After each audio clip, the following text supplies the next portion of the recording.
Meron po akong ginawang button so dito. Yung tensioner niya, ito, tensioner niya, kumbaga natanggal, namali ng balik, nabaliktad, tumigas daw apakan. Ayan, matigas siya apakan, siyempre. Yung tensioner po, may dalawang mukha po yan. Yung isa, sa bandang upper side, medyo manipis. Tapos yung bandang baba, makapal. Yung manipis po, yun yung pre-weld. Tapos yung yun makapal, yun po yung running. Running yun.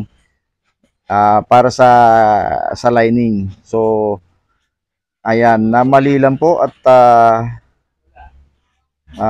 hindi pa siguro kabisado. Ayan, okay na po siya. Ayan. And then ito naman po, yung button hole, nag-i-steady ng takbo pagdating sumisan sa dolo, o kaya doon sa pagkatapos, nagtutuloy-tuloy ng takbo. Ang problema naman po niya, yung clutch spring dito, sa ano, yung gear na ito, sa loob po yan may spring. Yung clutch spring, naglulus na po siya. So, hindi siya kumakapit. Dapat yung kumakapit para tumatakbo ng tuloy-tuloy. So, ayan. Ayan, okay na po siya.